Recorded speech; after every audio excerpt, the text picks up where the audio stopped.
wabajja okulaba Winnie NWAGI bambi teekamu ka respect nze tebammanyiira toyina njogera na mpisa otandise nagenda omuyimbi yangu weziremu wasooka n'otulasa omukiri naffe ne tukwagala bitya ng'agukowa yateguka bwe wadda twakeera okujja okusinga bwe twali olulala wajja weesonye ebyengiri nga n'emboogi teŋwa watuuka na ssaawa 8 kugambye ne weekola obusolo n'ogattako okuvuma abaliwo yali amanyi okuyimba ku mbwa mmwe kati wakyayibwa abantu olw'omulamu okugukongokako bapromota bakubadolera ne gurawundi tekyakusubwa okirabe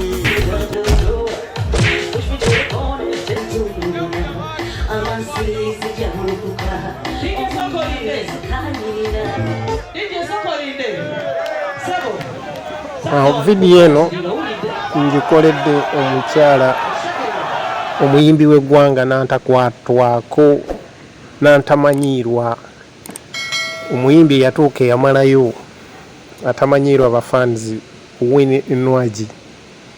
ng'era mbasaba buli omu sharinga paka emutuukeko tulabike nga omuyimbi ono yeetonda ku lw'abawagizi be ku ki kyakoze abawagizi be mu biseera ebiyise ku shows ezitali zimu okuba abawagizi mpisa mbi nnyo era nkusaba omupya kweno channel subscribinga ne notification bell ogiseeko tubeere nga buli luteekayo video zikutuukako bulungi nnyo. Omuyimbi Winnie NWAGI erinnya litandise okufuga olemereddwa okufuga erinnya lyo kati erinnya lye litandise okufuga mbasaba vidiyo eno mugisharinge okutuusa lwenamutuukako Winnie NWAGI tulina okulaba nga yeetonda. wabajja okulaba Winnie NWAGI bambi teekamu ka respect nze tebammanyiira Winnie NWAGI mwanyenaze obadde otya ate ekintu ojja kiyiwa ggwe mwennyini bafaanizi bo level kwotuuse bakwetaaga more than ever bano be bawagizi bo waba wakwasaganya ekintu n'otuuka okubeera nga bafaanizi olina bangi naye mutulekeemu naawe mutulekeemu fani okujja akukwateko nze ndabanga ogutali musango ekisooka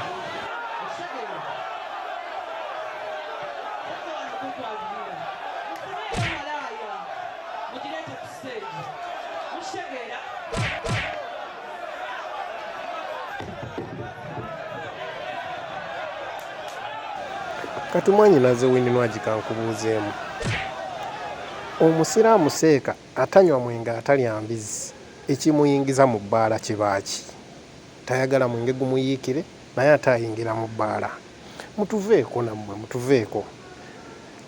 ku level gye watuukako yakuinteractinga n'abafaanizi bo just learn to live with it learn to act along your fans please byobawa enyambala yo yennyini edisplayinga kangamba obwereere bwo bw'obeera omwana omuganda nga ggwe bw'oli kati okimanyi nti oyambala bwereere of which you attract attention y'abafans gwe n'ogenda n'ositama ku mumwa gw'omusajja bw'oti what do you expect omusajja aba alina okukukwatako bafanzi bawe eddembe bw'oba osazeewo nga yennyambalayo wasalawo oba oyambalira bafanzi era n'okuyimba oyimbira bafanzi bo n'obasembererako oleka stage eno yonna n'ogenda osemberamu bafanzi bo oti you want to interact with them yet you don't want to be touched ekyo kijja walibadde weesiimye nti abawagizi bo bakuwagira bakwagala beegoma n'okukukwatako ekyo kikulaga bulazi nti olina obwagazi eri abantu ate totandika busuula si kintu kyangu kyakuzimba teweetaba mu mazina ga nkima bw'oba omanyi ng'otyaki otya emikira ennyambala gy'oyambala si eri awo ennungi ennyo kwegamba byebo ba type of fans boyina byebyo byebaagala. Nalabako wano Bobi Wine bwe yali nga anaatera okukola wedding ye yali aperforminga ku stage, then one lady najja ku stage ng'ayagala okuzina naye. Bobi Wine did not push this lady. Naye engeri gye yazina adde emabega bwati n'amugamba ndi mugole. Okitegeera. Kati tetwamanya intention yono omukyala either yali asindikiddwa kutabula bano embaga eno ejja mu maaso oba naye Bobi Wine intellectually yamudown playing nagira naawe okukuba omuze gw'okukuba ba fans si muze mu bulungi muze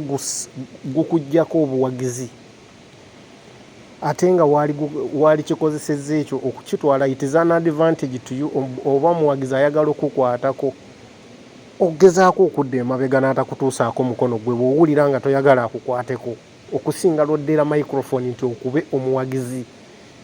kireeta image embi eyo gesture mbi nnyo ogamba nti okuba abawagizi ate tokikoze mulundi gumu oba ebiri oba esatu buli obadde oze okikola emirundi gyamuddiringanwa nze simanyirwa nze sikola bwenti who are you Winnie NWAGI wabajja okulaba Winnie NWAGI bambi teekamu ka respect nze tebammanyiira ebyo byogenda olowooza byakitongwe twaliyo nka maama ani yadibuude emikisengeri simanyi ogamba gyakolwa muzungu ekyogo n'okulengeza ng'abantu otyo bijja kubuuzawo sa n'oluba toli wa kitalo nga ggwe bw'olowooza twali tulabye abanene emirembe engalo. Thanks for watching Tariq Media. Don't forget to subscribe.